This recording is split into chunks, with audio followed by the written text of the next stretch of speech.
Well, welcome to this week's episode, part 2, with Justin Edwards. And you might be looking at us wondering, the heck you guys wearing motorcycle vests for? Well, as the studio already kind of alludes to, the Speakeasy studio, yes, we are the Speakeasy Motorcycle Club, and we are the original founders of the Speakeasies. We are some of the original members. Well, yeah? Who else was more original than us? Brett was more original than I. Oh, was he? Yes. Well, where's his vest? Well, Brett doesn't have one of these vests, I don't believe. No, he does not have Brett one of has those. a vest, but it's not a Speakeasy vest. Yes. So we have a riding group, and we are called the Speakeasies. And as you can see, right, if you're watching, you'll see we got a patch here, and on the back we have one that is just a blown-up version of that, basically. And it says where we're from. Mine says Winona. Yours says Winona, because that's where it originally founded. And then actually we got Mark, who was on episode number 5. He has one, but it says Austin because he's from Austin, Minnesota. And then also my father-in-law, who I hope to get on here at some point too because he has interesting stories to talk about, especially with his music. He has one that says Austin as well that we gifted him, Stephanie and I, for Christmas. Not this past year, the one before that, I believe. And since that, we actually have patches. And we're going to get into that in just a moment. But before we do all that, Justin has brought us a beer. And I would like him to go into detail about this a little bit because of the fact that there's a reason why we have what you're seeing in front of us if you're watching. But describe, or first of all, tell us what you brought us. So I brought a 6-pack of the Carbon 4 Brewing Company's Fantasy Factory. All right. Now, I feel that this is one of the most popular logo design, marketing scheme, whatever we want to call the design of the Fantasy Factory. This shit cannot be topped. We have a ninja cat with a golden gun riding a fire-breathing unicorn with rainbows in the background. Oh my gosh. You buy this beer thinking like this thing's gonna like knock your socks off, and it's really good. Well, it might. The We're not sure yet. other reason, since we are in what we would call the motorcycle segment, this is one of the actual breweries that we stopped at on our most recent motorcycle trip. Yeah, and we're going to dive into that in just a moment. But as Justin just alluded to and talked about, the Fantasy Factory, when I think of the Fantasy Factory, here's what I actually think of to start with. I think of Rob Dyrdek and the Fantasy Factory from MTV back in like 2009 to 2015. But this is the Fantasy Factory IPA from Carbon 4 Brewing out of Madison, Wisconsin. And just as Justin described, he is not joking when he says there's a ninja cat riding a fire-breathing unicorn with a golden gun. He's not lying. So it's the craziest looking thing. The packaging, Fantasy Factory, even has the rainbow colors on it. It's the craziest looking can, but it is from Madison, Wisconsin. And Justin just said that we were there back this previous summer of 2023. We stopped at this brewing place, and I had actually had this beer prior to going there at Texas Roadhouse in Onalaska. But let's first dive into the beer. So yes. Cheers. Crack it right in the mic. Right in the mic. And it's not even fizzing over. Thank God. Yes, they settled down from when I arrived last week. Cheers, Justin. Cheers. You arrived last when week. I arrived last week. Exactly. A week ago. It's really nice of you to make these trips up every week. I know, right?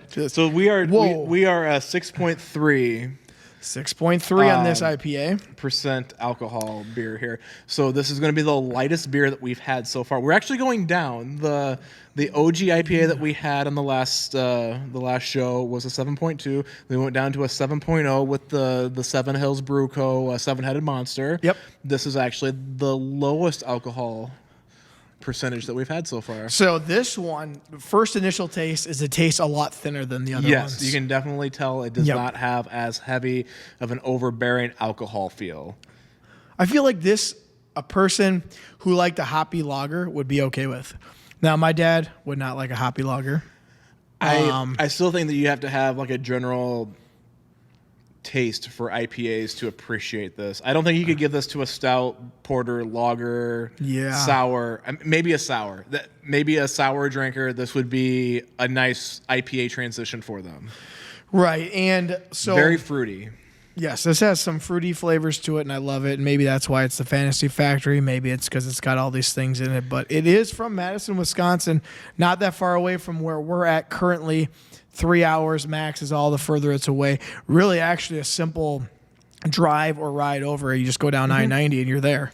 You run right into it pretty much. And actually, there is a ton of craft breweries in Madison. We visited, 4 that day? 4 or 5? Yeah, we did. And there was, remember that one where we walked into, it was like a garage, but it had this very Pacific theme feel to it. And they had, I don't know, they were selling vintage clothes in the back. That was my favorite one we went to there. The theme of it was awesome. I can't remember what the heck the name was. That was the second one we went to. Yeah, Carbon was first, and that was the second one. I was thinking of the other one that was also like a garage, apparently, if you have an old garage. Thesis? No, not Thesis. I'm sorry. It was something with like Delta Labs. No, not Delta Lab. Okay, that one had like a science laboratory. That was like theme. a science lab feel. It was the one before that. I think it had like a hand. Working Man. Okay. Then we didn't have any patches from there. We'll get into that here in just a moment, folks, if you're wondering what the heck we're talking about. But no, that one was, there was a coffee shop and a brewery. That's what I'm talking about. And that one. I love that one. And that was actually, that was just a... was that one called Working Man? No, it wasn't Working Man. That was, it was a poorhouse. It wasn't a brewery. They just had beer from another brewery, and I can't think of the name of it. Well, that one must not have been that great since it doesn't stand out in my mind, because I remember going to 3 of them distinctly. It was the first one, which is Carbon 4. And then we went to that one. The one that I was talking about had it was the garage door, had a coffee shop attached to it, a very Pacific theme. We had pizza there that was really they had very good pizza. And the last one we had before we left was Delta Labs. Yep. And that one, actually, if those who are watching, you'll see we have a pin right on the front, and we're going to get into that more here in just a moment. But before we do, the way we discovered this is Justin and I, we went on a motorcycle trip to Milwaukee, Wisconsin last summer, and we weren't sure what we wanted to do. We wanted to go on a motorcycle ride, and the original plan was Duluth. Yes. And then I said, well, I can't remember what the reason was. I think it was because it was going to take you like 3 hours just to get here. Milwaukee was a nice meeting point for us, that we had roughly an hour and a half to 2 hours of solo riding, and then we could ride with each other up to... Where the other one, rest you of the had work. to come up 3 hours by yourself. I would have come up 3 hours by myself, and then we rode 3 hours. And then overall, it was a little bit further, and we really wanted to do the Harley Museum, actually. Yes, that was one of the things I said, well, what if we just did this, and then we met up in Richland Center. Yep. Yeah, and that was very fun. It was like a 2-hour ride there. It's a simple ride. I'm not a big fan of riding by myself, but got my music or a podcast going. I'm cool. It's fine. And then you're going to see in the background, if you're watching on YouTube, you're going to see we got a Harley Fat Boy Anniversary Edition. It's actually my dad's. It's not my CVO. My CVO was just too much work to pull out and put behind. But the one that we got behind us is actually a very beautiful color with the maroon and gold. It is the 120th anniversary of Fat Boy. And when we were there at Milwaukee at the Harley Museum, they were celebrating that. So no better thing than just to put that in the background. Because we showed up the week after they had the 120th anniversary blowout. So we were actually catching Milwaukee basically post-festival, where they still had the stages set up for the music. They still had everything basically there for the anniversary, but none of the people, which made it really nice. So going back to the Speakeasy gang, so we can catch you back up to speed. We started this Speakeasy, and if you don't know what a Speakeasy is, it derives back from the Prohibition era, when you couldn't sell alcohol, and people just basically made basements out of it or whatever. It had to be very... You'd have a secretive bar, basically. Secretive bar. You'd have to have a password or a passcode to get through the door, and there they would serve you booze, and it was illegal. Yep, and while it's not illegal anymore, It's just kind of a unique. I think it's a fun name. I mean, my wedding theme was basically kind of around this 1920s theme, and I kind of like think if I had to go back in time, I'd probably go back to the 20s and just enjoy whatever the heck it was. But just cash out of the stock market before 29. yeah, just make sure you get out of that quick. Make sure you sell the stocks. Buy low, sell high, not buy high, sell low. Sounds good. Yes. So anyways, we have anytime we go to a brewery, what we try to do is we try to find patches and or pins. Sometimes we get both.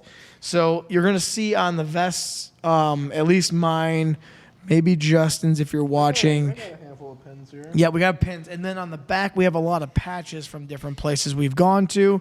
Whether it's been together or separate, it just kind of depends on what we find. They're not always easiest because patches aren't that popular anymore. A big thing that's popular is stickers, which I put on that on my boat beer cooler all the time. So anytime I find a sticker, I always buy it usually of a place that we've been to, whether it's you, me, my wife, and I, whatever. And then I slap that on the boat cooler. But we put patches on the back, and then you can see kind of where we've been.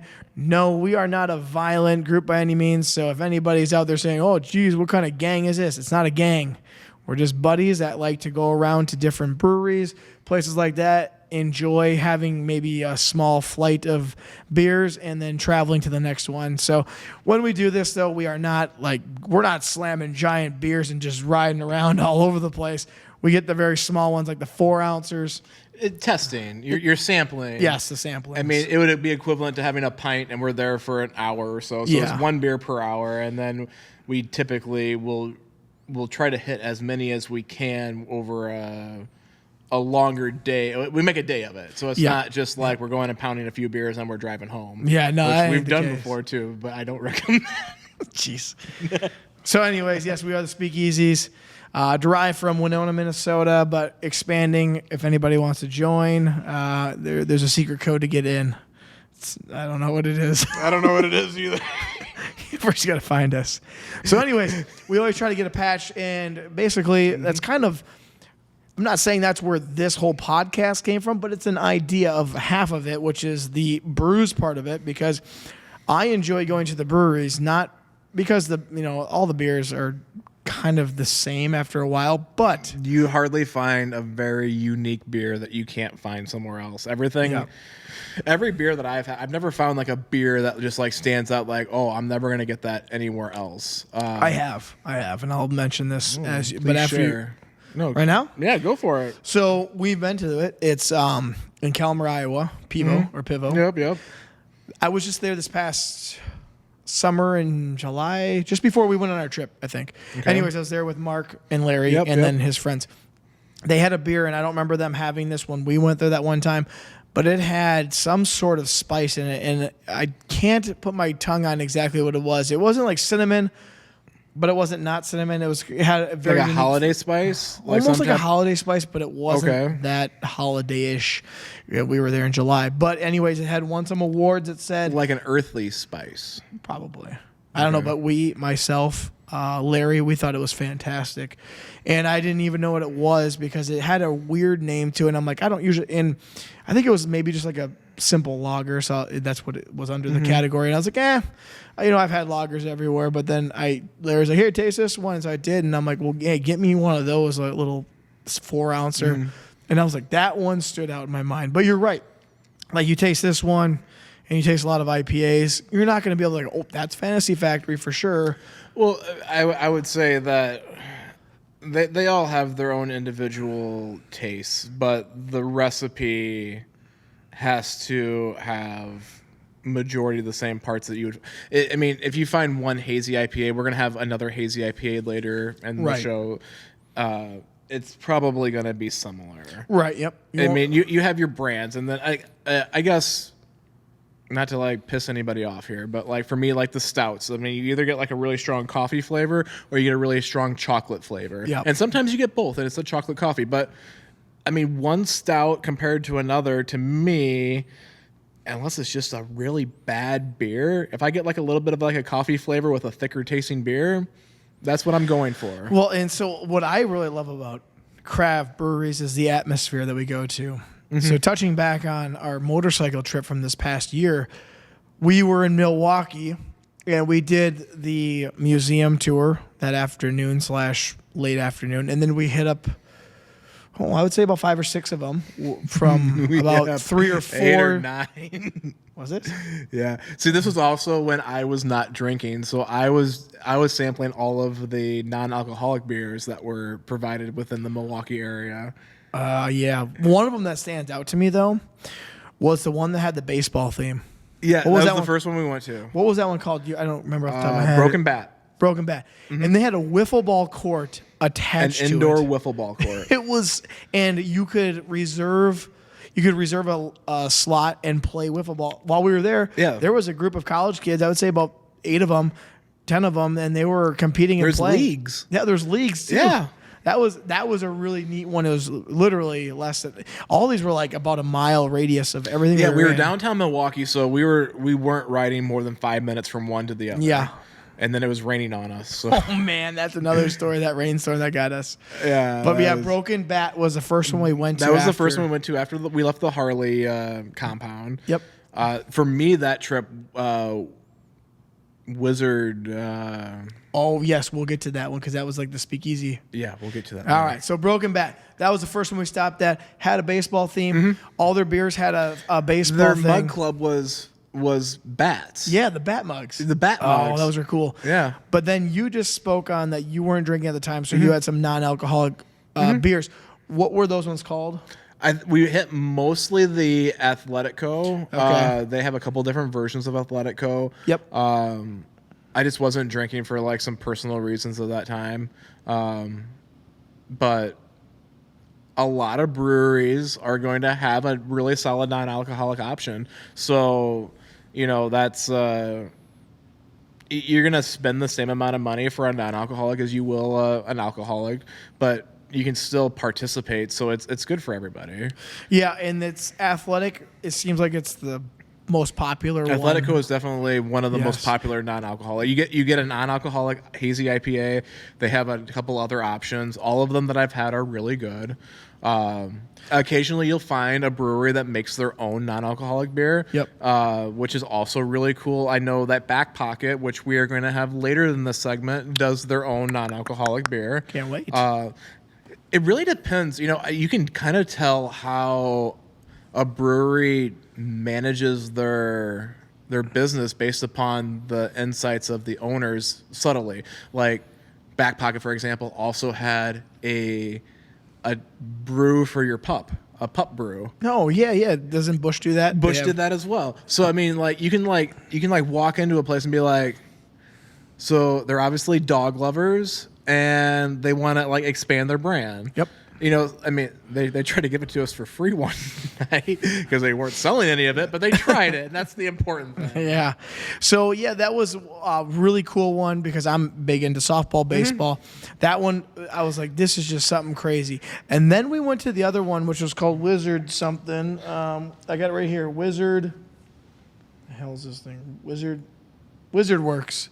Works, yep, right there. That one had the Speakeasy feel to it, Yes. and we thought that was so neat because you pull up, you barely know it's there, but you have to walk down 2 flights of stairs, and it's like in the basement of a commercial building. Yep. And it had that Speakeasy feel to it, but it was really nice down there.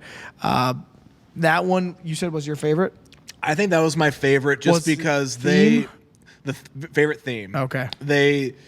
They went non-traditional. They were not capturing like you walk into a lot of breweries and you're going to get kind of like that industrial feel, like Toppling Goliath and Decorah. I feel like has kind of like an industrial feel. You go in there, it's very open concept. Yep. You can see like the big vats of brewery equipment in the back room. Very industrial. I think is the best way to word it. A lot of the other ones we went to, that one that we really, really liked, and I can't think of the name of it right now, that had the bearded like monkey. Remember? We went there like 3 times. It was like the one that we kept visiting. While we were there? Yeah. We went there 3 times. We went there 3 times. Twice the one day and once the second day. Huh. They had the big pretzels. Oh, yeah. What the heck was that one called? It was right by our hotel. Right by the hotel. That's why we Okay. went there. So that one was cool. But I can't remember that what it's one to called. me it seemed like a small toppling Goliath. Like it had like that look. It did, A lot yep. of breweries I feel like are either gonna have like an industrial look or they're gonna have like a I don't know, like an old timey like look where you have like a beer garden out back and then you have like kind of like a bar in the middle and like everything tucked in the back type of thing. But Wizards Works had really captured a fantasy themed speakeasy. Like that, it was a unique theme. Yeah, it had like that fantasy wizard type of, that what's that called, Wizard Quest, and it kind of had that feel to it, but it wasn't that obvious. It was very subtle. It was not very subtle. Really? No. I thought it was very subtle. I mean, Like they didn't have I didn't see people playing Magic the Gathering there. well, no, it's not like you're gonna go there to play cards. But I know that. Do you remember that I wanted to roll for a tip for the bartender because they had a dice there. They had a giant D12 for a 12-sided die for those of you who don't know dice, and I made a deal with the bartender that I'll let me roll your. I mean, it was like the size of my hand. It was big. Yeah, I remember And that. like, let me roll your dice, and whatever it rolls, I'll give you a tip. And she's like, "Oh, okay." And I rolled a 2, so not good for her, but I honored it. And I gave her the $2. Well, I mean, you were having non-alcoholic beer, so I was not actually there. I did not drink a non-alcoholic beer. I drank They did a Harry Potter themed like butter beer, which. You find a lot of those actually too, where they make their own root beer or their own grapefruit soda, and then from there they expand on that. Backpocket's another one that they do their root beer. Island City does their grapefruit. Wizard Works had a root beer that they did, and they add ice cream and caramel and stuff, and they make like a root beer float for you. Yep. And you spend that much on a root beer float as you would like an IPA, but it's okay though. It's got something for everyone. It's unique. It's like I'm not just going there. I mean, I'm drinking a root beer float in a motorcycle vest at a brewery. I mean, it's a story. The question I always have is, how come I always see motorcyclists pulled over eating ice cream cones? It seems like the most childish thing, but he's got these guys that look burly with these vests and giant beards, but they're sitting there licking a vanilla ice cream cone. Well, vanilla's my favorite, so... It's not about that. Just I don't know. Everyone likes ice cream. Ice cream on a cone just doesn't seem very manly. I don't like a cone though. I mean, I would take a dish over a cone. I feel like I should be seeing the guy on the side of the road eating ribs. Well, it's hard to take ribs on a motorcycle. So you can't take ice cream on a motorcycle. Well, you can for a short period of time. Yeah, because it's melting. What are you gonna do? Take a half rack and throw it on the exhaust? We gotta go 5 miles and it'll be ready. Yes. I don't know. It's just ice cream and manly men that look burly with big beards. Everyone likes ice cream. I guess you're right about that. Everyone does like ice cream. It's universal. Yeah, no. So, I mean, it was an interesting theme, one that I've never seen since or before. Okay. I would agree because you had to. I've never had to walk down to a basement to go to a brewery, and it was not like it was you didn't even really know it was in a basement, but it had a very clean, kind of cool. And I love that kind of. I'm not big into your fantasy type of stuff, but when it comes to a theme like that, to me, it didn't hit me as an, oh hey, look we're kicking in the face with all this wizard kind of fantasy world thing. To me, it was subtle, but that's just me. I mean, I was like a kid in a candy shop there though, because I was kept like looking at things like they had like some D&D stuff there. Very like kind of like wizardy, like Harry Potter theme. Like the drinks all kind of had like a wizardy sound to them. Yep. But see, to me, that's your theme, and it's not like they dove in your into face. the theme. I don't know. It's not in your, because this button hasn't. I think it's an owl. It's supposed to be. Yeah, it's an owl. I mean, to me, I don't know. And maybe because I'm not big into. I don't know much about the wizardy side of things, but I don't know what an owl signifies. Well, owls carried letters in Harry Potter. Perfect. That's what it was then. Owls are wise. Merlin had an owl named Owl Archimedes. have another Archie. beer. I will have another beer. Are you ready? No, I'm just messing with you. I was gonna say I'm like halfway. We're talking too much and not drinking enough. That's okay. That's fine. That's what we're supposed to be doing here, discussing.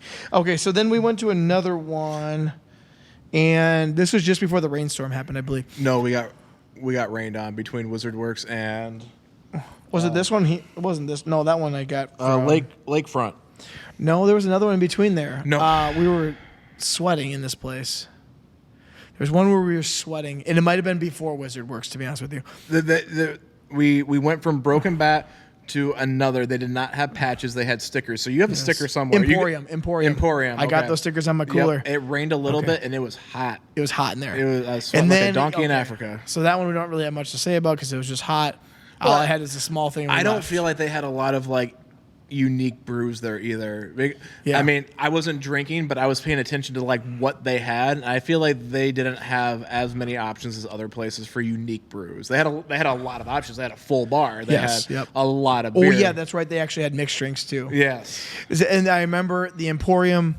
This is in downtown Milwaukee. Had more of like an alien spaceship theme, but you went inside and it didn't look like it at all. No, it's definitely like a motto, like mascot type of thing that it did not carry over to like the brewery thing. Then actually, that place used to be in the basement of Wizard Works. They moved from there to the other place. Oh, okay. I think that's what they told us. They expanded. One of the breweries we went to used to be in Wizard Works, and they expanded. I think it was Emporium. Okay, that would make sense then. My memory's a little bit better because I wasn't drinking that trip. Okay, so then after Wizard Works, yes, we got downpoured on going to Lakefront Brewery. And Lakefront, actually, I didn't realize this, but they are actually a pretty big place. Yeah. Not meaning, I mean, the place is big too, but what I'm saying is you can actually find their beers on tap some places. And I didn't realize that until I actually saw their logo here. I don't know if you can see that in the camera if you're watching, but Lakefront has a logo that has like a beer with a B after it, and there's an L within there. Anyways, they have a lot of beers that are on tap that you can find in some places, not every place, but some places. And that was, it had kind of the industrial feel, but a very classical feel, and it was right on the river, and I thought that was awesome. I got more of like a German brew house. Did you really? I did. I did not get that. Well, they were having polka there 20 minutes after we left, so I mean that might have been the overarching like feel getter right there. But no, it was like a giant open room is what they had. Yep. Which it felt like a German beer house. That you know, right? You're right. That's true. Then you could go down the back, and you were right on the river. You were on the river walk there, and they had That was it was a river walk, wasn't it? Yeah. So then they had it was like not water taxis, but it was like a water. I don't know. It was a water taxi tour. I thought it was a tour. One was a tour. We had a couple taxis that came through. Okay, and I thought that was really neat too. That you could just go back there. Because you're right there in the middle of Milwaukee, and they're like doing like boat stuff up the way. But before that, we got downpoured on, sitting at a stoplight. We had to park under a bridge. Well, that too. But remember, we were at the stoplight trying to take a left turn. Never turned, and the light we were trying to turn left, and they never. It was a light that didn't have a designated left turn.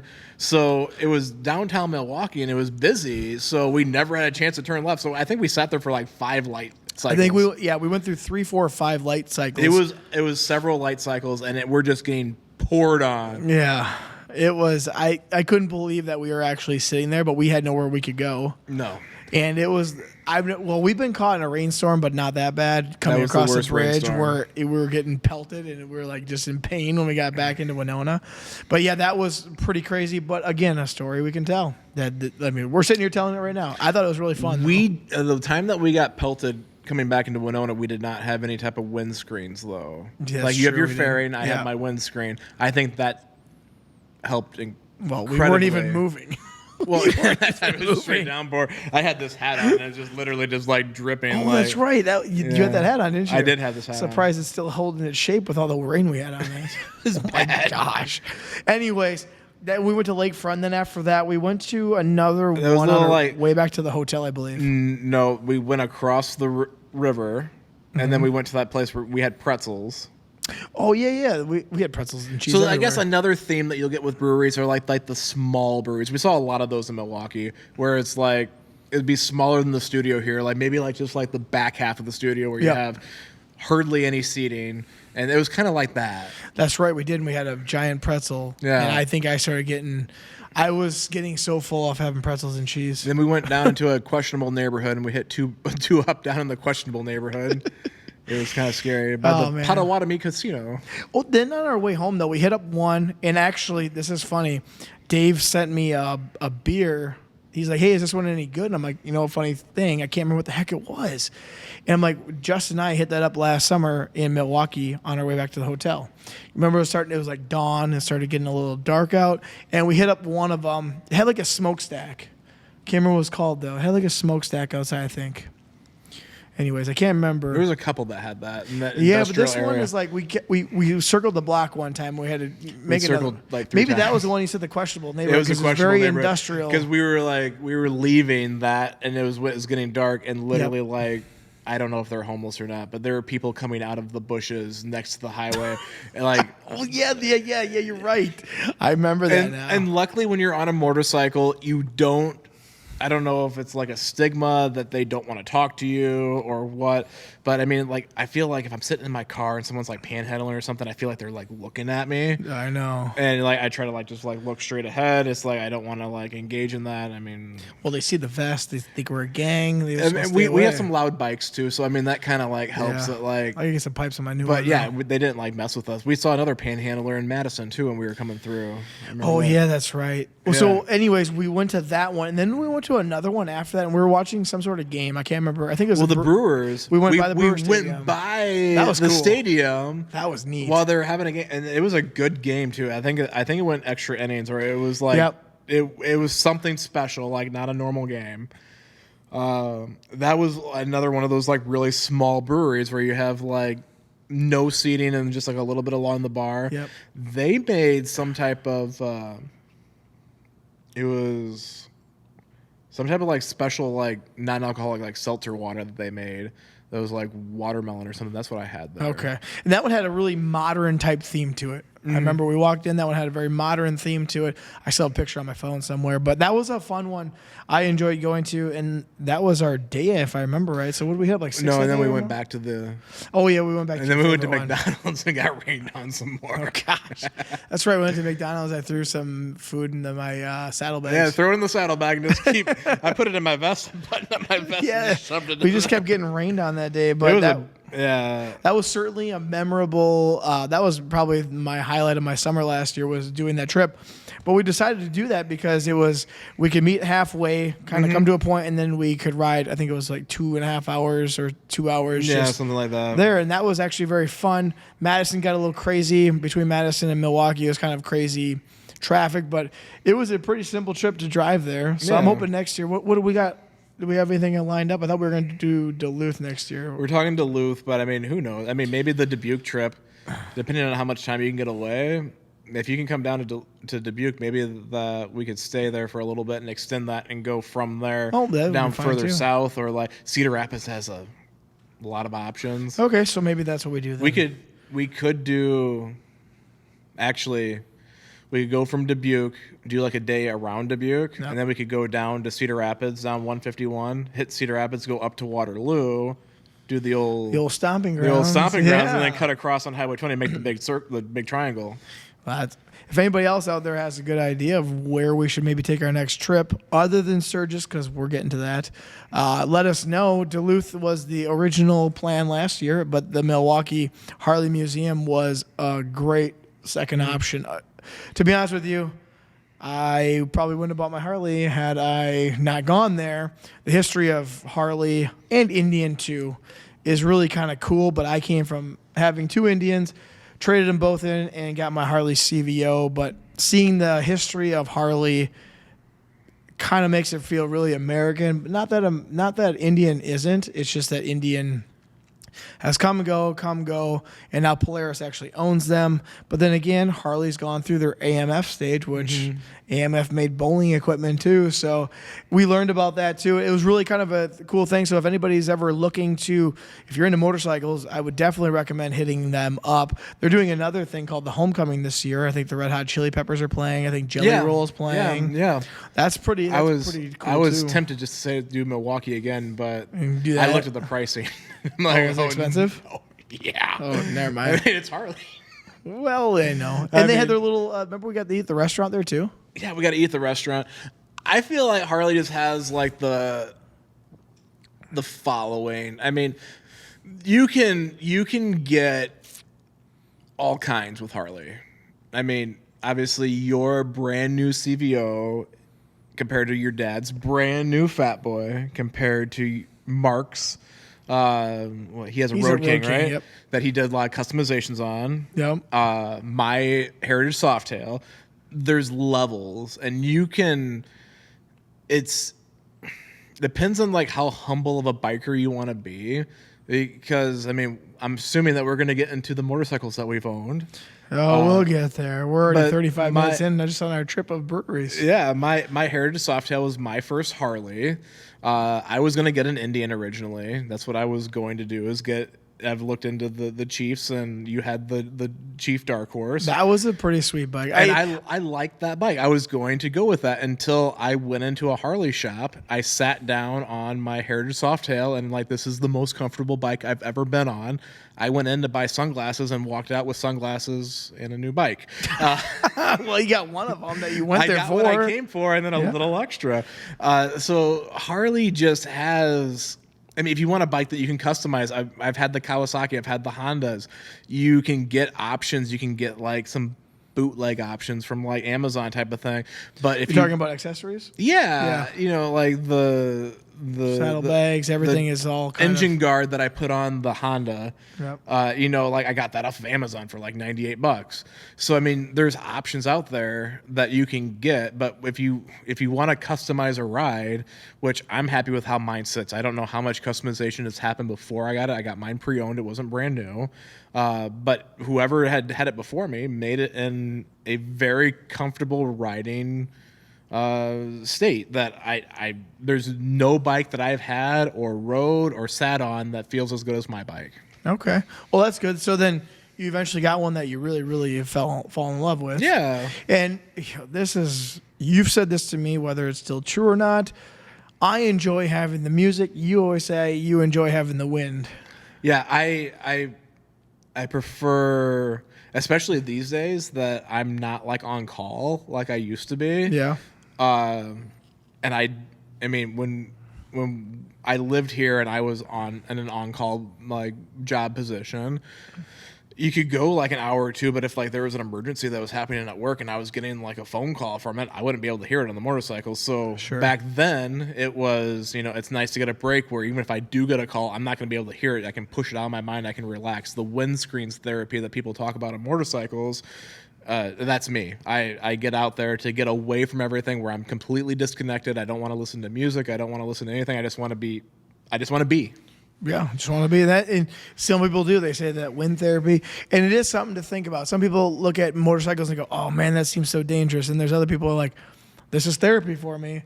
I just go out and I ride. I don't think about it. Like you said, you can't take a phone call for the most part unless you have a headset on. I mean, I can take a phone call if I want, but I don't have a headset on because I don't ride with a helmet. And I just don't like only being able to see this. I don't like not having my peripherals, basically. And I go back and forth on the helmet. I usually like to wear a helmet if I'm on a long stretcher on the highway, just in case something were to happen. I have that protection. But if I'm driving in town, I don't wear a helmet. Sure. So you got your motorcycle now. You got a Harley. I got a Harley. Pops now has a Harley. So I guess we're kind of going towards that theme of domestic. Well, you know, my Indian was still domestic with Polaris. It's still a Minnesota brand, but I never got the recognition. It's still a domestic brand. It's still a domestic brand. It just never got it. But they, you know, I have nothing bad to ever say about them. I actually, to be honest with you, I loved where the controls were on that. If I could take a little piece of each one of the bikes, I would love to just put it all together. I mean, you had good-looking Indians. Yes. I mean, they were good-looking bikes. I mean, I think I rode all of them at one point. Probably. I didn't care for the seat on the Chieftain, but that was really, and I didn't mind it at all. Yeah, I didn't like that. I like the wide seats. I have a wide ass, so your childbearing hips. Put me on like a 2x4. Give me the lazy boy seat. You know, you got those childbearing hips, huh? Yeah, I do. Good. Did you see the new Harleys that came out? Did you watch that? No, you didn't see that. I can't look at those type of things. Why? Because you're gonna buy it then? Go get some more sunglasses. I can't. Sunglasses. There's places that I cannot go looking, and like if it exists and it's cool, great. You know, if I get to a point down the road that like that's an option, fantastic. But I can't go to a shelter just looking for animals because I will take one home. Oh, just like the sunglasses. I can't go to a motor dealership just to like look at something. I can't go looking for cars or looking for motorcycles. I end up coming home with one. All right. I can't go to a tattoo place and just watch somebody get a tattoo. Like that doesn't happen. So all right. You know, so when Harley comes out with a new bike, I mean, yeah, that's cool. Am I going to pay? I better not look at it. Am I going to pay the type of money that you have to pay for a brand new top of the line Harley? No. Okay. I mean, honestly, like mine's like probably less than a third of what you paid for yours, and probably it has everything that I need. Why would I want to look at anything? If anything, I might change my windscreen to a fairing just to see if I like that. Sure. But I don't need that. I don't need the sound system. I don't need the cruise control. I don't need all the features you have on your bike are really cool, but it's not something that I need to be happy with my Harley. So upgrading for me is just not at a point right now. Sure. I like the hand warmers. I learned that one on the 57-degree day. Hand warmers. 57? Yeah. Shoot, I drive in 43 degree and I just throw on my bomber gloves. I don't have any gloves. You should get gloves. I don't like them. I got really nice Harley gloves. I've tried the gloves. I just can't they're find bomber jacket, like soft leather, like they're thick as. I'm going to have to do some finding because I think I should for those spring, fall days, but I don't like it not having. I have 3 sets of gloves for my bike. I always wear gloves because my thought process is worst case scenario. And the little amount of prep that you can do, like right now, like we saw a guy drive by on the last segment on a motorcycle. I would never ride a bike right now. There's too much sand and salt and debris on the road. That would be nerve-wracking going around a corner. You go around a corner and the back end slides out of you. And it doesn't matter how good of a rider you are, but if you do, what's the first thing you're going to do? Drop it. You're going to put your hand down to try to stop it. No, you can do that too. You're going to probably do that. I mean, even if you want to try to not do that, if you're going down, you're going to try and brace your fall. Well, if that happens, I'm going to have a glove on. Sure. I see what you're saying. Yeah, in case something like that were to happen. And they have so many. I have a really cheap pair of gloves that I've had since I got the first motorcycle. I still have it just in case I don't have any other gloves with me. I throw those on just in case. And then I have a nice pair of like summer Harley gloves that are leather that have padding around the knuckles and they have a good grip on them. Sure. And then I have my winter gloves, which are like, it makes my finger this thick, and it's leather, and it's super soft leather. I think I paid like $100 for these gloves. Wow. But I mean, they're worth it. I get to work when I'm riding on those 43-degree days, and my hands are sweaty after being on the highway at 70 miles an hour for the last half hour. I'm sweaty. And they have extra padding in the knuckles and everything that you would want. Yep. So, I mean, a good pair of gloves goes a long way. The helmet I can see. I have the half shell. I have the modular. So I have the beanie half shell that's barely there, but it makes me feel better knowing that I have something there. Yep. And then I have the full face that's actually a 3-piece. So I can take off the mouth guard. I can take off the ear wraparound part of it and have just the half shell. Okay. And I mean, again, it's. I like to ride with my glasses on now. I used to put the contacts on with the beanie half shell and wear the padded sunglasses that kept like the wind from drying out your eyes. A good pair of sunglasses or riding glasses is always essential. Gotcha. But the helmet's nice because I can throw the helmet on. I can take my glasses, throw them on, throw down my visor, and just go and not have to worry about switching out contacts or anything else. All right. So the next thing that we have coming up here, and I just texted you and Mark the other day, I said 19 months away. We're planning on doing that Sturgis trip in August of 2025. Yeah. So I'm hoping that becomes a thing because in the next year here after this is the 84th anniversary, so the one we go to will be the 85th. I don't know if there'll be anything special about it, but we do have to start planning that probably close after the summers happens. That I look forward to. I just don't know the route we're going to take. I would rather not do the interstate. As you know, It's very windy out there because you went and picked up my Indian that one time. Yes. And you knew just by having a trailer behind you just how hard that was. So I think Highway 14 takes you straight out there. It's just about like a 2 extra hour or 3 extra hour trip. But I think that'd be more fun and more relaxing and more enjoyable.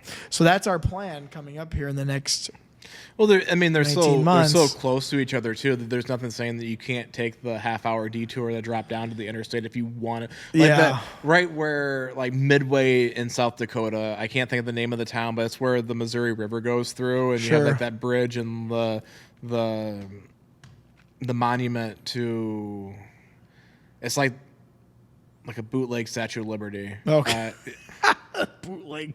It's the Wish.com version of the Statue of Liberty. You know what I'm talking about, right? I don't think so. It's like halfway through South Dakota. You went there. I went right after you. I went there? You drove to Yeah, but I didn't Sturgis. stop it. Oh, you talking about the Badlands? No, it's like halfway through South Dakota, where the Missouri River cuts through. You're on the highway, and then you come down and you go across the bridge, and like it's like the closest thing to crossing the Mississippi that you'll see on that whole trip. Okay. And there's like a statue to it's a native person. I guess I don't know. I'm pulling out the phone. Yeah, pull up the old phone.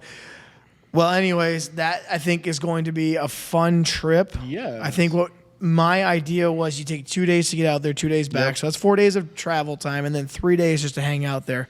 My idea, this is my ideal situation, is we'd stay in Rapid City, which is about a half hour away from Sturgis, and try to stay in a hotel maybe somewhere outside because that's a nice little town or city. And then you can also go to Custer State Park and go see, the Four Faces. You can go see some other things that are around there. Deadwood's a fun place. I think that'd be really kind of neat, and you can take your cycle around all those areas. But I really hope that it all comes to fruition and everyone that says they're going to go is going to go, because Hurley said he's going too. Sorry. We'll see. I hope. We'd love to see him I come can along. see Brett doing that. Well, I hope so too. So you're pulling this up. Yeah, I'm trying to find. I'm trying to find it. Where's the river at now? You gotta find the river. We're Google mapping this right now. Google Maps, baby. No, it'd be great if Brett went. Well, yeah, because Mark said he's going to go. You said you're going to go. Brett said he's going to go. That's me. That's 4 right there, just us alone. And the others that said they want to go don't have bikes at the moment. But again, there's still 19 more months to figure this situation out. They still got to get past this one, because I don't think you can book a hotel within 6 months of it. So that's the tough part about it. You got to book the hotel. Right. That's the hardest part. But staying in Rapid City is only about 25 minutes away, so that's pretty simple. Find it yet? I did, but I'm trying to drive on Google Earth, and it's not going as fast as I'd like it to go. You got that 3G network? Yeah. All right. So found it? Here, you can scroll through. You're on the interstate here, going down to the river, here? And then if you pan it over to you just drag it to the right so you can look left, you'll see like a statue up there of. Oh yeah, I don't know what that is though. It's a native person. I have a thing pulled up. We can talk about it. All right. But I remember when I went to go get your motorcycle, that was like the most scenic thing that we saw. Yeah. Well, the royal we. I was by myself. That we saw. You and the bike? You and the bike in the trailer saw all that? Yeah. Oh, that was a trip. Well, I think I'm about ready to indulge in my next beverage. Yeah. That you brought up. Are we going to open up the brand new one, or are we going to have one more of these? Open up the brand new one. Open up the brand new one. Okay. We can always come back to this. Well, I think it's time for a brewski shot then. I think so. Yeah, we're switching beers. So that's a close-up view, by the way. All right, so we are going to be having ourselves a new beer for the second part of this part 2. Mm-hmm. But prior to that, if you remember last week, we had Justin bring the brewski, which is kind of a shot ski. And we are going to do another shot of Malibu again this week. But this time we'll try not to unplug our microphones at the same time we're doing this. So we're going to do another brewski. I think this is going to become a common theme with hopefully the guests. As long as they're okay with doing it. Otherwise, just do a shot of water, huh? But anyways, I'm going to just move this microphone a little bit. We are going to do the shot ski before we start the second part of the second part. The second part of the second part. That's exactly right. Well, here we go. Let's bring it up. For those who are watching on YouTube, you'll see on the underside there's a hidden little message, but cheers. Cheers. Oh, you lost her, but you still caught her. We caught it. All right. That's fun. That's fun. That brings people together. you do a shot with a feller, and next thing you know, you're friends forever. Friends forever. Now, you brought us another beer, and we have pulled out mugs, giant cylinder mugs. And this, whoa. If you just saw that, it just exploded. Contents may be under pressure.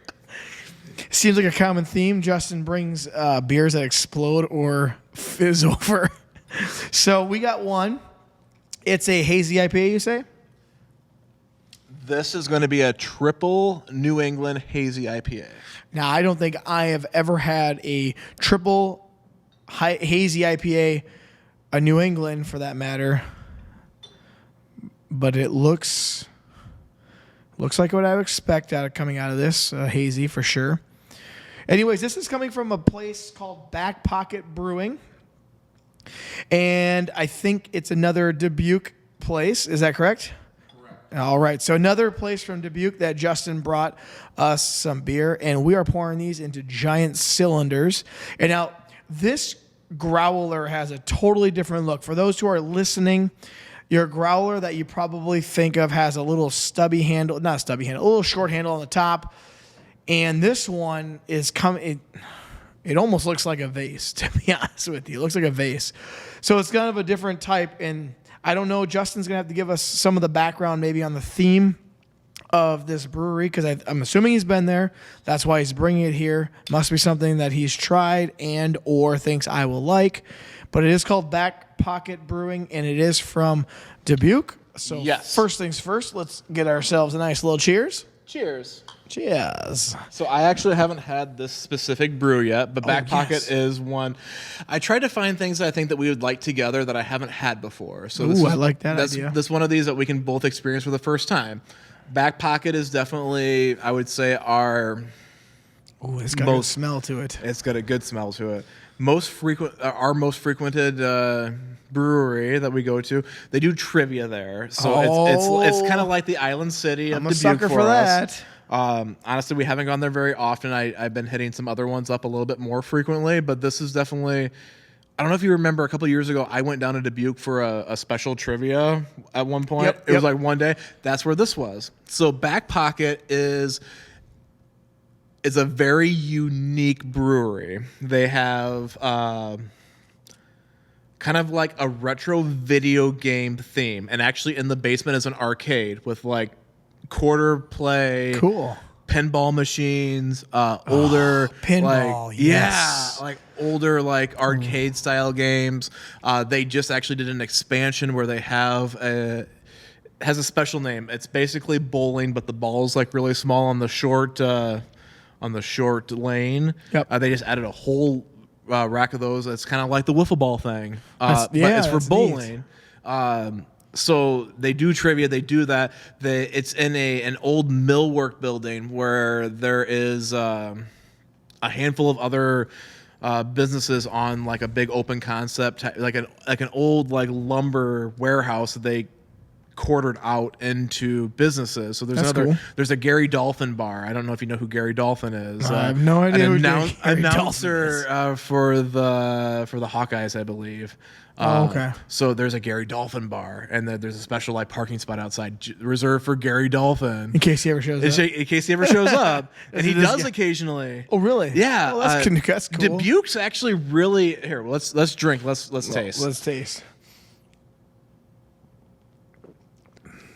Oh, that's going to be trouble.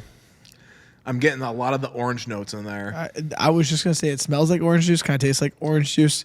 Not like a really good orange juice, tastes like a flat orange juice, but that's what you're going to get with a hazy. We're talking about a 9.5% beer here, though. So, I mean, there is a lot of alcohol content in this beer, but it doesn't taste it. You're not chugging an impending doom here. This is something that you could probably have on the river. Yeah. Not a good idea.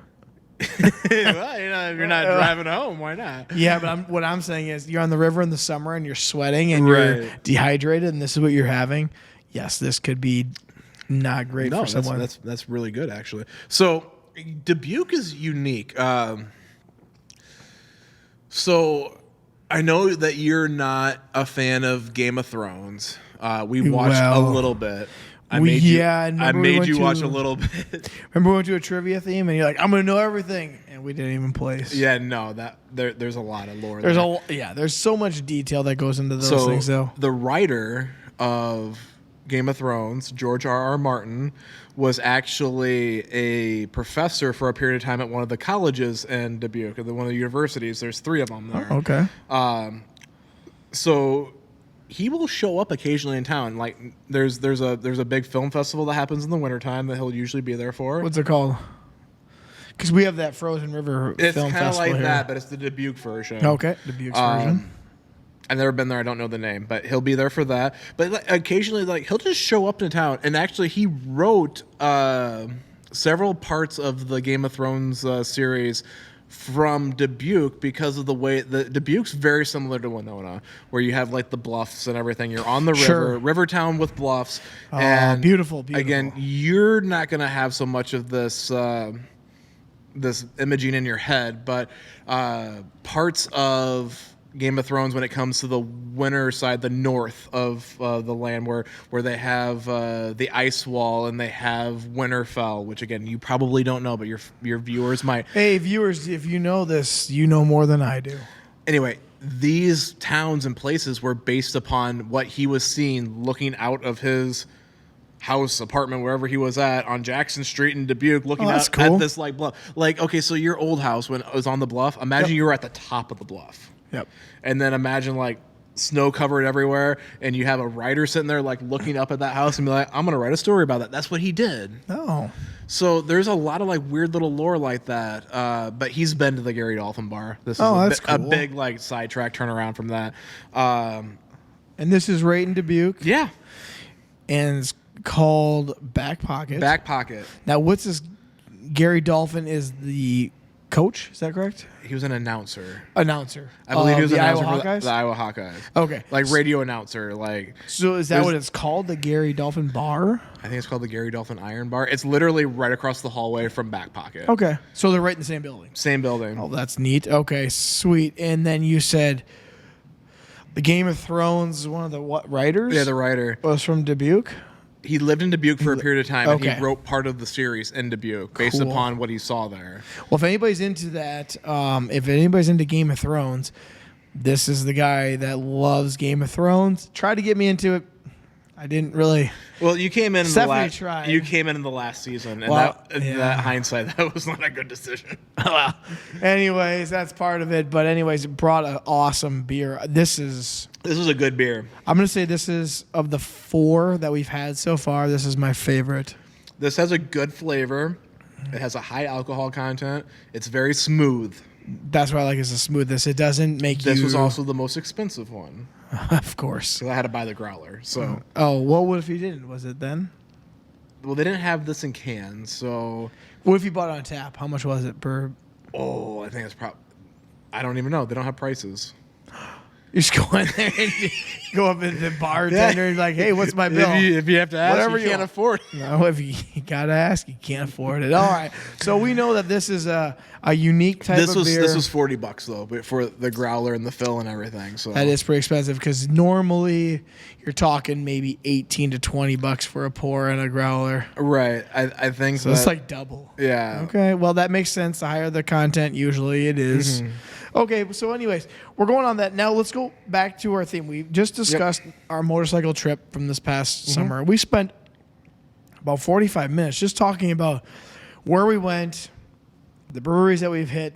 However, you've also had cars. Yes. And you have had, well, the funniest one I always think is the Miata. I love the Miata. The Miata was, you're a bigger guy, and you were in a little Miata. And you and me used to have 2 cars that were very, very similar. You had the Miata, and I had the Toyota MR2 Spider. And they were like 2 little go-karts. I like to say they're 2 little go-karts. Yeah. At least mine felt like that. I don't know if the Miata felt like that. I never drove it. Yeah, I think I could Yeah. lift that guy up if I ever rattling underneath. What's going on? You know. So when you go, that was your first Was that your first like little fun car, quote unquote? Oh yeah. I mean, everything up to that point was just daily drivers. So what made you want the Miata though? I wanted a convertible. That was specifically. I wanted an affordable convertible, nothing too big, nothing too crazy, nothing too expensive. Something that if it wasn't a good deal, I could get out of it for what I have into it, type of thing. I get that. Yep. It wasn't a spot where I was independently wealthy to the point of just buying whatever I wanted to. So I had to find something that was going to be budget friendly while also reasonable. I don't want like some like rusted out like rig I that's get what gonna. you're saying. So we found that on eBay. That was a Mississippi car, and that was my first long trip too. That I flew. We were down in Chicago visiting Brooke, and they took me to the airport. I flew from Chicago down to Memphis. I stayed overnight in Memphis. I met the guy. It was hindsight probably more sketchy than it should have been. That I was meeting this guy in a hotel. Where I was staying, he was just going to hang out there, and then he drove me to where the car was at a laundromat. Like this guy, like he ran laundromats. He had like 8 of them, I think, and he picked me up from the hotel. He took me to the car at this laundromat that's like in this like back garage area. Oh man! And then I basically was just like, yeah, here's the money. Give me the car. I gotta go. I got 13 hours to get back up north, and I drove it back one way. I left Mississippi. I drove back. 13 hours later, I was in Winona. Yeah, so just listening to that, it sounds like the episode with Chris Tharoon. He bought and sold. He's had like 26 cars, and you listened to that one. I know because you sent me screenshots. Anyways, sounds similar. Like just it seems sketchy at the time, but then it's just like. It wasn't as bad as it might sound, I guess. Yeah, I mean, was the guy decent? The guy, I could have took him, so that was the most important thing. Like, like if he would have been a big guy, but like, oh, you bring the car here, type of thing. But okay. he was a decent guy. He was telling me about laundromats. Actually, I learned a lot from him when it comes to laundromats. I've bought in several Speed Queens for different businesses that I've managed because of what this guy was telling me. So I mean, I know a little bit of free business advice, a decently priced car. He was kind of pissed in a way that I got it for the opening bid. Do you mind sharing how much you paid? I think it was right around like $2,700. Yeah, $2,750, I think. And you sold it. Yeah, I sold it. Did you get your money back? Like you said, I made a little bit of money off of that. Ooh, yeah, COVID years, huh? Yeah, it was COVID years. Yeah, so you made some money. But I mean, the Miata didn't look bad to begin with, but like we threw some racing stripes on there, which sounds kind of silly. Well, no, it increased it 5 horsepower, didn't it? Yeah, at least 5. At least possible 5. 10 because you had the racing stripes on both sides. 5 times 2. Maybe 11 and a half. Maybe one of those horses were more hung or something. I don't know. Ooh. But but no, I mean they were very classy racing stripes. The car looked good. When I drove it in town, people knew it was me.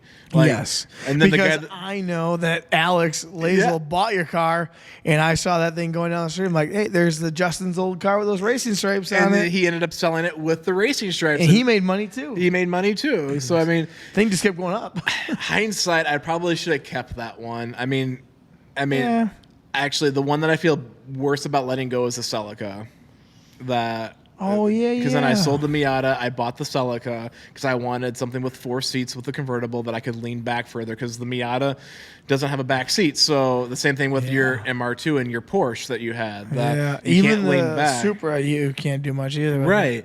So I wanted something that had 4 seats. We didn't use the back seat at all because I basically just like delivered the mail leaning back. Right. You're not doing anything with the back seat of a Celica. No. So that's the one that I wish I would have kept when we moved. So you did sell that? I did sell that, yeah. Okay. There was a 97 Celica GT, black color. Everything about it for the most part was really, really reasonable. I got that one down in Iowa. I sold that for a profit too. When you buy it for so low, you have the potential to get your money back or possibly make something back. Right. Because I remember you bought that from Iowa, didn't you? We went. It was 8 hours round trip to go get that one. Yeah, I remember that because you and I think your wife went down. Yeah, Lana and I drove down there. It was State Center, Iowa. It was 4 hours to get there, 4 hours back. That was a nice little car, though. I mean, I love that car. And then everything about that car was perfect for somebody that wanted a convertible without like doing like too much. It had the parade boot cover on there, so that covers your convertible top when you have it down, so it looks nice and flush and seamless. So you don't have like just like I think like a convertible top that's just down without like a cover looks kind of like, it looks weird. It looks like you're missing something. Yeah, it looks like you could clean it up a little bit. So the parade boot gives it a nice clean look. I put one of the front end bras covers on there, and that I think that made it look a little better. It had some like paint chips and stuff, so when I did that, it covered that up. I mean, again, it looked good. There was like minor mechanical issues that I bought the parts to fix it, but then when I sold it, I didn't have time to install it. So I'm like, here's the new parts if you want to fix this lights, the window switch. Sure. Here's the parts for it. It's like a $30 part off of eBay. Yeah. Well, speaking of parades, we had another viewer question about parade routes. Parade routes? Jeez. I wonder who that could be. Yeah. Some guy, some idiot with the name of, his initials are MG. It's probably like one of those stupid MG cars. Wow. Yeah. Anyways, he had a question about how long are the parade routes in Winona. And that's a good question. I don't know. I think it's like, what, like a 2 or 3 hour parade? Well, it's about 2.5 hour parade. Yeah. Starts on Mankato, goes all the way down to, I want to say Center Street. I don't know. Maybe I thought it went down to Huff. Maybe a mile and a half or two. I thought it went from Mankato to Huff. No, it doesn't go all the way down there. It stops. It stops? Huff's, yeah, it Does it stops go to about Maine? Center Street. So you go down there, and I don't even know where it ends anymore. So for those who are wondering, on the Steamboat Days parade route from one of our followers or listeners, I don't know, mile and a half. I'm not going to research that question because I don't think anybody cares besides that guy with MG, Matt Golden.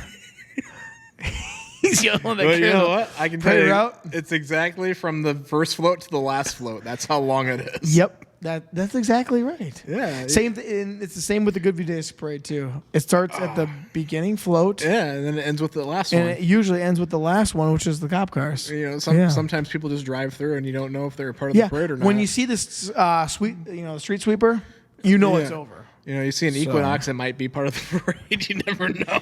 So for those who are wondering how long the parade route is, I don't know, mile and a half. Yeah. But we appreciate the question from our follower. Last time I went to the Steamboat Day parade, it was hot. It was a hot day, and like the marching band members were dropping like flies. Yeah, the Steamboat Days parade can be a killer. It's right around like the Father's Day weekend, so I Yeah, mean, it is always Father's It's Day hit or weekend. miss. It could be hot as balls, or it can be like last year. It was just a torrential downpour. Mm-hmm. I remember last year we went and it was nice out, and then all of a sudden just a downpour for the rest of the day. I was supposed to go on the river with my wife and my niece, and that never happened. So it was just a bad day, but you never know what you're going to get with that day. Usually it's hot, though. Yeah. I always think it's always hot. You were cooking muffins one day, and in my dad's hybrid Mariner. Yeah. He wanted to show you just how well the hybrid engine worked, but you can't have the AC. You can't have the AC. It was 112 degrees that day, and he's like, "I'll show you how far we can drive." We're doing. He's like, "I want to show you how far I can drive without the engine kicking in." We're on a 55-mile-an-hour highway doing 20 miles an hour on the hottest day of the year. I'm like, "This is cool. Can we kick the engine in?" Like, use that engine. It's hot. I remember we got to our destination. You got out sweating. I go, well, what happened to you? Why are you so sweaty? You go, your dad wouldn't turn on the AC. He wanted to show on the AC. Let's kick the engine on. We're going on the battery only. He wanted to show you just how far you could go on the battery only on the hybrid, and you were sweating. That was a day. So, anyways, parade routes, mile and a half, we'll say. Maybe a mile for the Good View Days one. We don't know. Anyways, I'm not going to research that because I don't think he really cares. No. Poor guy. Anyways. We'll get you a tape measure. Yeah, that's about how long it is. Anyways, going back to your cars, the funny part about your first experience getting the Miata is you did a very similar trip for myself where Yes. I paid you to go get the MR2 Spider Yes. all the way down in, was it Pensacola, Florida? Destin. And that's actually funny because one of Stephanie's friends is from Destin. So I remember I took you to the Rochester airport, flew you down, you had a layover in Atlanta, and then you flew to Destin on a smaller plane. You grabbed it and you go, yep, it's about, I think I spent $3,000 on it. It wasn't very much. Yeah, and you're like, yeah, I mean, it's all in working condition. It's fine. And you drove it all the way back. I remember you were sending me updates of where you were on your way back, and you drove that thing all the way back. And then when you got to It was around the St. Louis area. about the St. Louis area, the weather got a little bad because it was like December. Well, so yeah, it was December. Yeah, I remember that because I got it right around Christmas time. It was. I mean, I got the Miata in August, so this was not even 5 months after. Yeah. It was before Christmas, but it was in December. It was cold up here. So you took me to the Rochester airport. I flew down. I'm in a sweatshirt and shorts because it's cold. So I got a sweatshirt on. But then I get into Florida and we're talking 60-degree weather. So there's nothing wrong with that. And I get to the car. The dealer sends someone to pick me up from the airport. I remember that. Baller. And then it kind of picked me up in like a questionable looking rig. So I'm like, what kind of car are we going to get here? And then this was not a standard dealership by any means. This is like an old like oil change / gas station that turned into a car lot. It was kind of sketch. And it's one of those places you got people that hang around. They don't have other jobs. They just hang around. It's like you can make a sitcom about this place. It was like, You should write another movie I could. about just car lots. Well, they kind of did that with the goods. Yeah, that's true. They did that. My script's actually very similar to the goods. Employee of the month and the goods. You put those two together and you write about furniture. That's my story. Anywho, so we get to there to see this MR2 Spider. There was like a few things I noticed that were wrong. They fixed one of those right away. And then the other things were like, okay, well, we kind of expected, nothing great. Like the front emblem on the hood emblem wasn't like fantastic. I bought a new one for like $10. There wasn't like, it wasn't like bad. It wasn't great. It was a $3,000 car. Yep. The guy, if I remember right, he's like, "You're flying someone down here to buy this?" It's like, yeah. Well, we don't have like salt-free convertible options up in the Minnesota, Iowa, Wisconsin area. I think that's what was confusing because it's a $3,000 car. I'm flying someone down for about $400 or $500. Mm-hmm. I think I gave you $700 total with flight, and I think it cost you like about $1,000 total with my flight, and you gave me some hotel money, and then you paid me because you're like, just give me a flat fee, and then I'll just go as far as I can. Because you're like, I'm going to drive back in one day. I'm like, good luck with that. I probably could have the thing that stopped us was we got delays getting the car back. I flew in at like 11, but I didn't leave until like 3. It took a longer time to get. I think the dude like snuck off to like see his girlfriend in between the car sale. Oh, really? He was gone for a bit. Damn. And I'm sitting there like with like envelope full of cash being like, I just want to take this car and get on the road. Yeah. I didn't get on the road till like 3. Oh, shit. And when you're in the Panhandle coming back to up north here, you hit a very interesting stretch of highway. So I was in Florida for like a hot minute until I transferred it over into Alabama. And then the roads I was on was basically like, they weren't even like county highways. They were like side streets. That's weird. Of like county, like countryside streets, like going through people's farms, it felt like. Until I finally got to like an interstate, driving on the interstate. I had the top down. It's 60 degrees. I'm used to like 20. I'm like, this is fantastic. So I had the top down. It started getting a little bit cold, so I threw the hood up.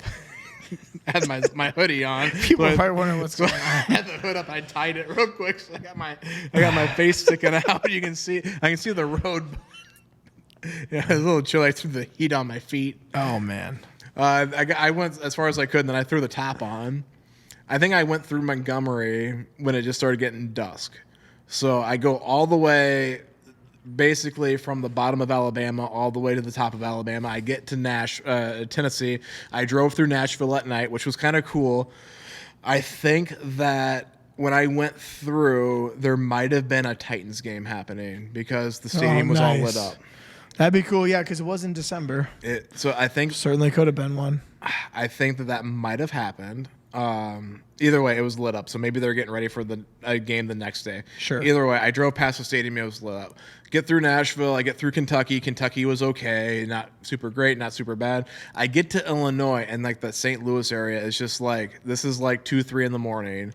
And it's like, I can't go any further. It's just, I've done all the coffee. I've smoked all the cigarettes that I can. There's no amount of caffeine, nicotine, guanine, taurine, anything in the world that's going to keep me awake to get through. So I got a hotel. I stayed there. I was back here. I mean, I was at the bottom of Illinois, so it took me a good, like, I think 8 hours to get back the next day. I got back here just about like the afternoon. And then I got back and the tires had like 10 pounds of pressure. Oh, that's right. You told me that. Yeah, like the car was running a little slow, and like, you got 10 pounds of pressure. I'm like, oh, all right. Well, we got it up here. You got the car. You used the touch-up pen on it. You changed the hood emblem. It looked good. You sold it and made money. I sold it. No, I sold actually exactly what I paid for it. Oh, well, there you go. With your fee in there. It's actually still around town. Yeah. Now, looking back at it, I could have sold it for probably double. Now, because you can't even find an MR2 Spider, and this is the second version, the MR2. Yeah. You can't even find one for like under 10 hardly. See, I liked my Miata more than your Spider, though. I did not like the semi-automatic transmission. That was weird. I think it would have been better with just regular manual transmission. Or a regular automatic. The whole they didn't thing have that option. The whole thing where you had to shift up and down even though you were in drive. Yeah, that was a little strange. It was like having paddle shifters back in 2002. Yeah. That's all it was. And the one thing that I liked is I liked the green and the tan. That was my favorite. That was a hot look. I like that look. So anyways, yeah, you did a similar trip for me, but we've had many different cars. So you've gotten rid of your Celica, huh? I've gotten rid of all the cars. All right, all the cars. So now what are you driving? I drive a Kia Sorento. All right, Kia Sorento. That's where you bootleg the beer up through Iowa. I brought the beer up in the Kia Sportage. That's Ooh, the new one. sorry. I got rid of the Aspen around the time of my surgery, for 2 reasons. Just it was too hard to get into it after my surgery. Yeah. And then it was starting to have other issues, so sure we traded that in for the Sportage. Well, you had a Kia Soul at one point. I did. I love the Kias. I mean, I've never had a bad experience with Kia. They're inexpensive and they give you a lot of nice options. Yeah, that's they're true. all-wheel drive. I mean, the Sportage that we have is that's a 21, 22. And I mean, I don't know. It's decent. The Sorrento's going to need to get upgraded at some point here in the future. But, sure. I mean, they're coming out with so many different things. Telluride looks like a really nice one too. Hyundai, obviously a sister company of it. Yep. They're coming out with some really nice looking options too. But yeah, you've had your fair share of cars, as have I. Mm-hmm. I want to go through all the cars you've had. You've had your Kia Soul, you've had your Miata, you've had your Celica, Aspen. Now you're on a what? Kia what? Well, it's Sportage? Well, Sorento? Technically, the Sorento was Lana's Sorento. Okay. And I gave Lana the Sportage because she liked that. And, okay, gotcha. And I had bought in how many other convertibles. So I'm sure. like, you can have the new car. So of all those, which is your favorite then that you've had so far? Was it the Celica? Because you said I wish I would have sold that, but it would be between the. No, it'd be the Celica. I mean, I love the Miata, but the Celica was universal. I probably wouldn't have the Sportage if I would have kept the Celica. Gotcha. I probably would not have the Harley if I would have kept the Celica, though. So, I mean... Okay. I would have kept the Vulcan, the Kawasaki Vulcan. Yep. I wouldn't have upgraded that. I would just kept that. Would you rather have a convertible or a motorcycle? I'd rather have a convertible. Okay. Just because it's more functional? Or just for the fact that there's days that I would drive a convertible that I wouldn't drive a motorcycle. Okay, that's what I kind of figured. So, like when I drive to work, I drive an hour round trip every day now to get to work. Mm-hmm. So there's days that it rains in the morning, but it's like perfect weather in the evening. Sure. When I come back home, that if I would have taken a convertible up there, I could have the hood, the top down, yep, or the top up, however you want to say. I could have cover on the way to work when it's like raining or not ideal. Yes. And then I have the top down on the way back where I could enjoy like the wind. Just more functional. But when it's when I'm seeing rain possibly come in, I don't want to take my motorcycle because the second that my motorcycle gets wet, I'm sitting out there like washing it. I'm getting the water spots off, the rain spots off. It's not something that you want to drive in the rain anyway. So the convertible, ideally, if I could have kept the Celica and the Vulcan, I wouldn't have my Harley. It wouldn't be, my Vulcan was not as comfortable as the Harley, but the Celica would be more functional than having my motorcycle sitting in storage right now. I can't use it. Right. You could use your convertible right now. I could use the convertible. Because we're having a sweet winter. It's a good winter, yeah. Yeah, and I do miss having the MR2. It was such a cheap option. But, obviously the Mustang is really, really cool too. And there's something about having a car that costs you like nothing, basically, that you can take out, and then if it like poops out on you, then it's poops out on you. Then it's done. It's like, okay, well, sorry, thanks for playing, type of thing. It's like, okay, I'm out this much money. It is what it is.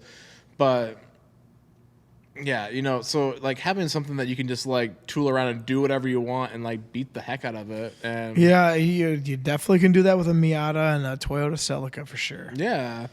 So I mean, I like that. Do you ever see yourself getting another convertible in the future? And if so, what would it be? I don't see a convertible. If anything, maybe a Jeep, but I don't even see that anymore. A good option. Stephanie wants one too.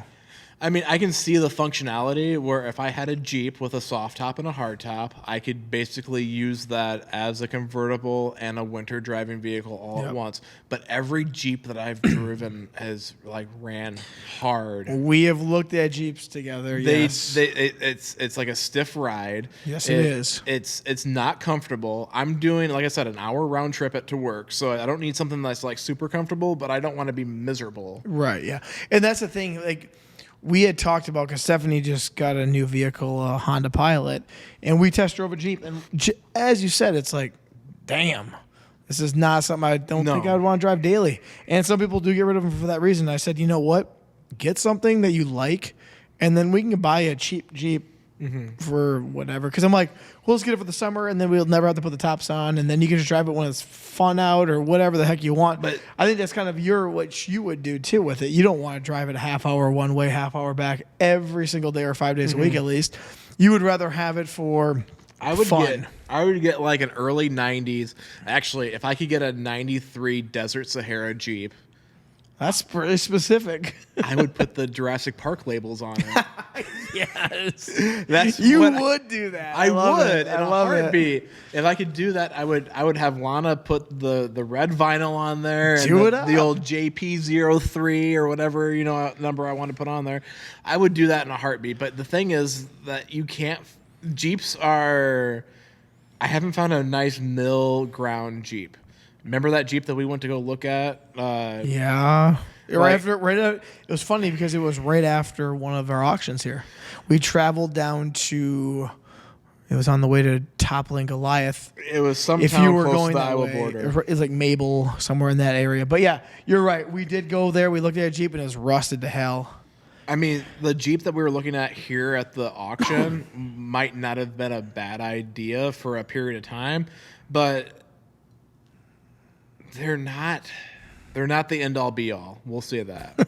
End all be all. Rich will like that segment. I don't feel like you're going to buy any Jeep, any Jeep. Maybe, okay, I won't say any Jeep. I'll say most.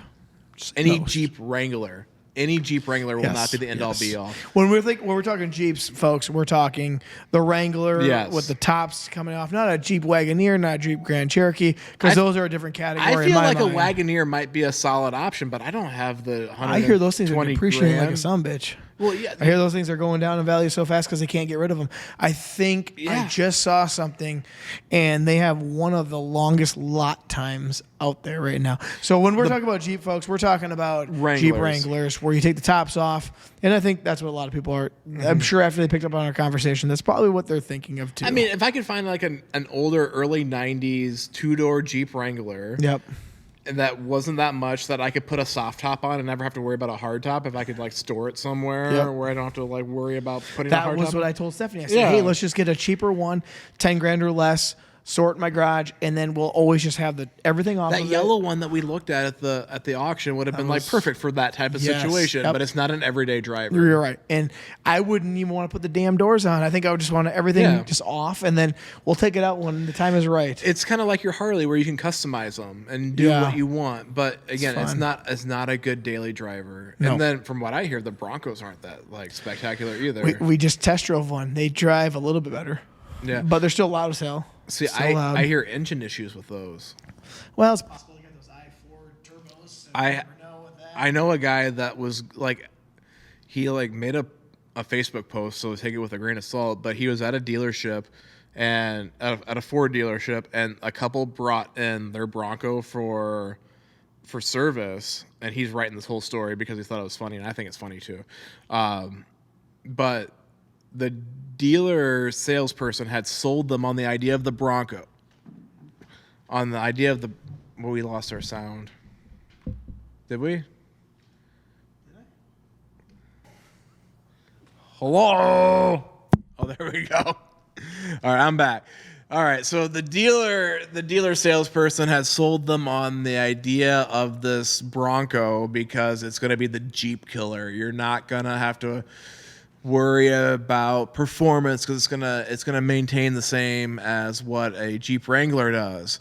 And turns out that they showed up to the dealership because they're having the same issues as their Jeep Wrangler after they got told that you don't have to worry about these issues because this is going to be better than the Wrangler. And then the service tech basically told them that, yeah, you're going to have the same issues no matter what happens. And they were really pissed, and they ended up selling that anyway. So that's a fun story where I don't know if there's like a good multi-purpose utility vehicle out there that you can take doors and tops off that are going to be a good daily driver. You take that out mudding and then you wash it when you're done. Well, when we test drove the Bronco, it was one of the newer ones. However, it was missing a few options. It didn't have like the automatic start. It didn't have heated seats. So they must come in a variety of trim levels with options. So some of those I know in Jeep is the same way. Like you have your regular sport version, you have your Saharas, and then your Rubicons. Like that's the 3 trim levels. But within those 3 trim levels, there's a bunch of different options within there. So I want to come up to my next point, which I had another viewer question from actually Stephanie's aunt, and she asked what would be not my end all be all, but what would be my one car that I would love to drive? And I think I touched on this in another episode, so I want you to think about this while I say mine, because mine's simple. When you say that you'd like to drive like a one-time drive, or like if you got a free car, any car in the world, and you could put it in your garage. I'm going with the second one that you said. The second one, so where it's like this is your one car that, hey, we're giving you your money. You get it for free. Yep. We're going to give you whatever car you want. Yep. Genie in a bottle. Yep. So you think about yours while I discuss because I already know mine. Okay. And I already touched on this in a previous episode, I think. Mine is the second generation of the GT, the Ford GTs. And I'm not talking about a Mustang GT. I'm talking about the GT40s that were in the 24 Hours of Le Mans. So if anybody's ever seen Ford versus Ferrari, you know what I'm talking about. That was back in the late 60s.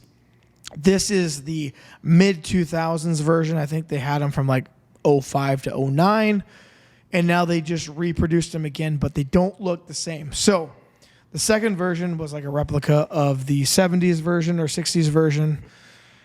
That is what I would have, even though I know the new ones probably got more horsepower, probably a little bit nicer inside, but they don't look like the 60s version.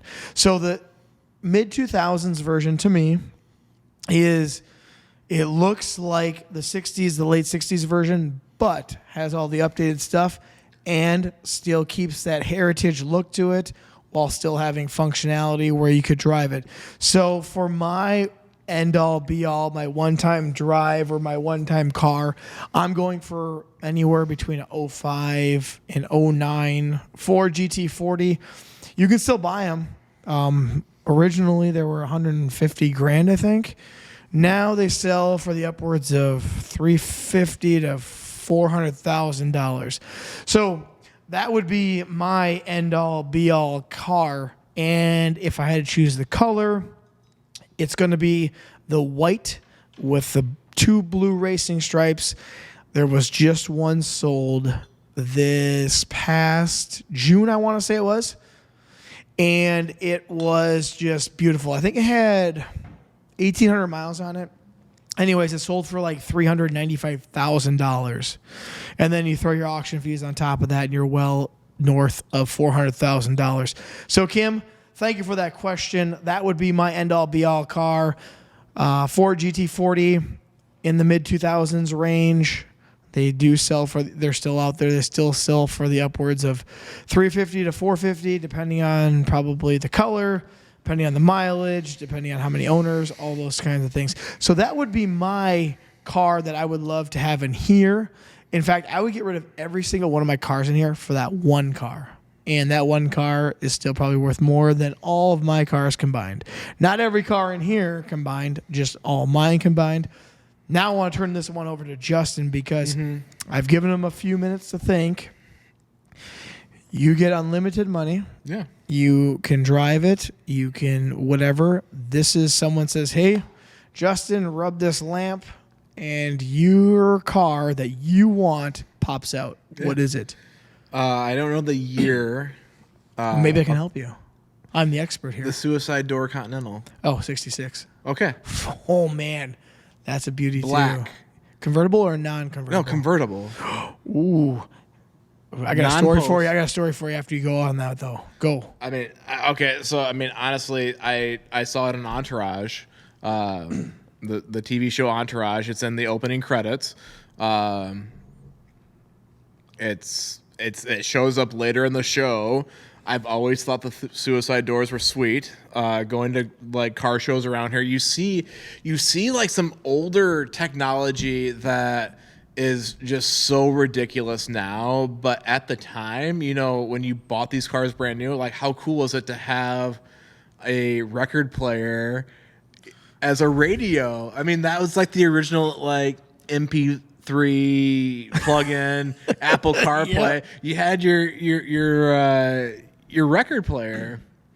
That DeSoto that they have around here. That's what I was thinking of. The DeSoto. Yeah, you were talking. It's a red one. Yeah, it's a red one. It has a record player in there. Yeah. Okay, so yeah, you got this pulling up. Oh, someone's pulling up. We got someone pulling up. They're backing up. Is that Vicky? It's Vicky. Vicky. Yep.